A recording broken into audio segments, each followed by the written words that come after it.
Hello dear students, welcome back to organised knowledge channel. और आज की जो वीडियो है उसमें हम डिस्कस करेंगे worksheet number 17 for class 8 subject social science है। और ये वर्कशीट आपके लिए 17 सितंबर 2021 के लिए शेड्यूल की गई है।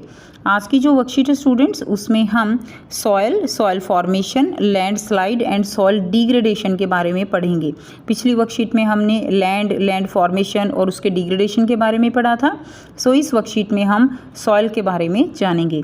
सो वर्कशीट शुरू करने से पहले बेटा प्लीज़ चैनल को सब्सक्राइब कर दीजिए, बेल आइकन को प्रेस कर लो ताकि आपको आने वाली वीडियोस की नोटिफिकेशन वो समय से मिल जाए। So now let's start. The thin layer of greeny substance covering the surface of the earth is called soil. Soil सभी बच्चों को पता है कि जो मृदा है, मिट्टी है, वो क्या है? सॉइल है। ठीक है, थिन लेयर है, ग्रीनी सब्सटेंस जो अर्थ के सरफेस को कवर करती है। It is closely linked to land. Landform determine the type of soil. Landform का मतलब क्या होता है ना? लैंडफॉर्म यानी कहीं पे आप देखिए प्लेन एरिया है, कहीं पे माउंटेन्स है, कहीं पे डेजर्ट एरिया है, तो ये सब क्या है? These are the landform.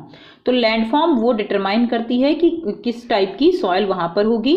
Hilly areas में सॉइल डिफरेंट टाइप्स की होती है, डेजर्ट में डिफरेंट मिलेगी, प्लेन एरिया में सॉइल बहुत फर्टाइल होती है। ठीक है, सो soil is made up of organic matter, minerals and weathered rocks found on the earth.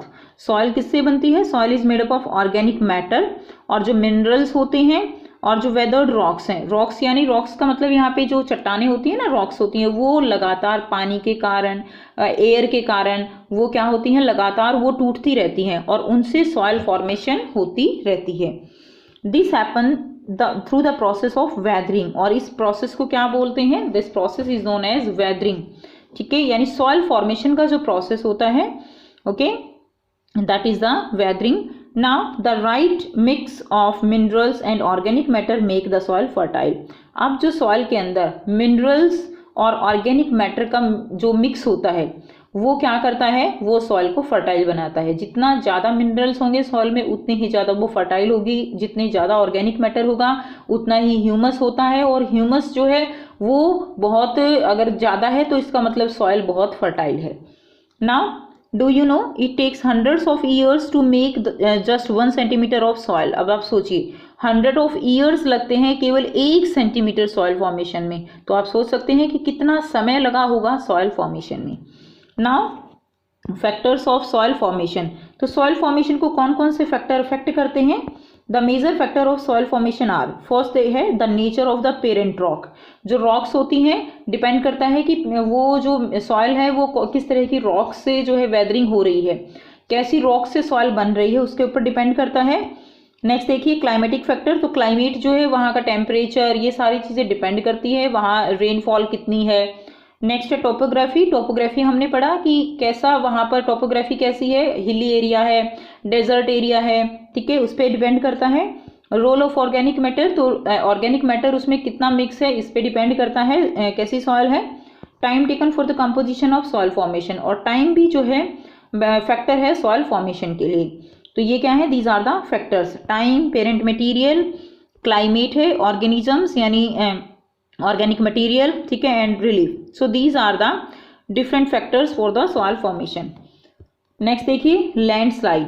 Landslide का मतलब क्या होता है कि जो लैंड है वो अपनी जगह से ऐसे खिसकने लग जाती है, जैसे आपको डायग्राम में भी दिखाया गया है। ये क्या है? लैंडस्लाइड है, यानी जो जमीन है एक तरह से जो इस तरह के वो क्या होती है, वो ऐसे नीचे आने लगती है, जिसको हम क्या कहते हैं? Landslide. The mass movement of rocks debris on earth down a slope is known as landslide and is often takes place in conjunction with the earthquake, flood and volcanoes. So जहाँ पर ज़्यादा अर्थक्वेक होते हैं, flood आती है, volcanoes होते हैं, तो वहाँ पर लैंडस्लाइड ज़्यादा होता है। Meanwhile a prolonged spell of rainfall can also cause a landslide, कि अगर बहुत लंबे टाइम तक अगर बारिश होती रहती है तो भी लैंडस्लाइड होती हैं। नेक्स्ट देखिए मिटिगेशन टेक्निक। तो मिटिगेशन टेक्निक जो है इसमें हम क्या करेंगे कि किस तरह से मिटिगेशन टेक्निक मतलब यहाँ पे कि कैसे हम जो लैंडस्लाइड है उससे बचाव कर सकते हैं, कैसे उसको मिनिमाइज कर सकते हैं। Development in scientific technique has empowered us to understand what factors cause landslide. तो हम अब जो साइंटिफिक टेक्निक हैं उनकी डेवलपमेंट इतनी हो चुकी है कि हम जो है हमें उनके फैक्टर्स पता कर सकते हैं कि लैंडस्लाइड यहाँ पर क्यों हो रहा है। And how to manage them, और हमें लैंडस्लाइड अगर होता है तो उसको कैसे मैनेज करना है, तो ऐसे टेक्निक्स हमें यूज करनी है। Some of the broad mitigation technique of landslides are given as follows, तो कुछ मेथड्स दिए गए हैं। Hazard mapping to locate areas prone to landslide, hence such area can be avoided for building settlement, तो हमें एक मैप बना लेना चाहिए ऐसे एरियाज को लोकेट करके कि जहाँ पर लैंडस्लाइड बहुत ज़्यादा होता है तो वहाँ पे लोगों को सेटलमेंट नहीं करनी चाहिए, यहाँ यानी वहाँ पर लोगों को रहने की जो है परमिशन नहीं मिलनी चाहिए। सेकेंड है construction of retention wall to stop the land from slipping, तो जहाँ से लैंड स्लाइड होता है तो वहाँ पे एक हम अगर वॉल बना दें जिससे कि लैंड स्लाइड जो है वो कम हो जाए। Increase in the vegetation cover to arrest landslide, ठीक है, तो वेजिटेशन जो है यानी ज़्यादा से ज़्यादा जो ट्रीज़ हैं वो हमें प्लांट करने चाहिए। ट्रीज़ क्या करते हैं, ट्रीज़ की जो रूट्स होती हैं वो सॉइल को एक तरह से बिल्कुल ऐसे बांध के रखती हैं जो जिससे कि लैंडस्लाइड कम हो जाएगा। नेक्स्ट देखिए, the surface drainage control work to control the movement of a landslide along with the rain water and spring flows. So कुछ ड्रेनेज सिस्टम जो कंट्रोल है यानी जो बारिश का पानी है, झरने इत्यादि हैं, उन सबको कुछ कंट्रोल करके, कंट्रोल इन द सेंस कि वाटरफॉल का जो प्रॉपर एक सिस्टम बना के हम जो है कुछ इसको कंट्रोल कर सकते हैं। सो ड्रेनेज सिस्टम को हमें ठीक करना चाहिए, उससे भी हम जो लैंडस्लाइड है उसको कम कर सकते हैं। नेक्स्ट है degradation of soil. Degradation of soil मतलब मैंने पहले ही बताया आपको कि सॉइल की क्वालिटी वो जो है डिग्रेड हो रही है। Soil erosion and depletion are the major threat to soil as a resource, तो देखिए सॉइल इरोजन यानी प्लांट्स हम कम लगा रहे हैं, प्लांट्स को लगातार हम काट रहे हैं, उससे क्या हो रहा है, उससे सॉइल इरोजन हो रहा है। और जो अपर लेयर है फर्टाइल लेयर वो फ्लड के साथ जो है क्या है, देखिए प्लांट्स नहीं होंगे तो क्या होगा, सॉइल इरोजन ज़्यादा होगा। सॉइल इरोजन होने का मतलब क्या है कि जो टॉप की लेयर है वो फ्लड के साथ, पानी के साथ बह के चली जाएगी, ठीक है, और डिप्लीशन होता है तो इससे जो है सॉइल को बहुत ज़्यादा नुकसान पहुंचता है। Both human and natural factor can lead to degradation of soil, human factor भी हैं और नेचुरल फैक्टर भी हैं जो कि सॉइल को डिग्रेड कर रहे हैं। Factors which lead to soil degradation are deforestation, over grazing, over use of chemical fertilisers और pesticides, rain wash, landslides and flood. तो क्या क्या फैक्टर हैं सॉइल डिग्रेडेशन के लिए? डिफॉरेस्टेशन, पेड़ों को काटना है, ओवर ग्रेजिंग है, ठीक है, ओवर केमिकल फर्टिलाइजर्स का यूज कर रहे हैं, पेस्टिसाइड्स का यूज कर रहे हैं, फ्लड आ जाती हैं, लैंडस्लाइड हो जाता है, तो ये सभी फैक्टर्स हैं सॉइल डिग्रेडेशन के लिए। अब हम इसके क्वेश्चन आंसर करेंगे। फर्स्ट क्वेश्चन दिया गया है what does the soil consist of, soil जो है वो किससे मिलके बनी हुई है। बेटा इसमें बहुत जो है ना बहुत स्मॉल स्मॉल लेटर्स दिए गए हैं तो आप थोड़ा सा बिल्कुल ध्यान से कीजिएगा, ठीक है, इसमें आप जो है थोड़ा इसको जूम करके और तब इसको कीजिएगा। So what does the soil consist of, soil जो है वो किससे मिलके बनी हुई है, तो यहाँ से आप हम आंसर करेंगे soil is made up of organic matter, minerals and weathered rock found on the earth.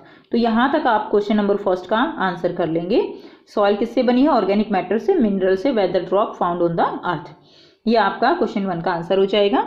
Next देखिए सेकंड क्वेश्चन है what are the factors which affect soil formation, कौन कौन से फैक्टर हैं जो सॉइल फॉर्मेशन को अफेक्ट करते हैं। बहुत अच्छे से आंसर दिया गया है, ये देखिए, ये जो है आप लिख लेंगे सारा क्वेश्चन नंबर 2 का आंसर जो हम ऑलरेडी डिस्कस कर चुके हैं। नेक्स्ट करेंगे क्वेश्चन नंबर 3।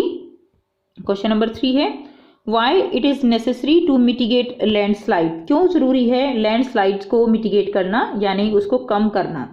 सो हमने अभी पढ़ा कि जो लैंडस्लाइड है वो हमारे लिए बहुत नुकसानदायक हो सकती है। अगर वहाँ पर लोग रह रहे हैं और लैंडस्लाइड हो जाती है तो जान माल की हानि बहुत ज़्यादा हो जाएगी।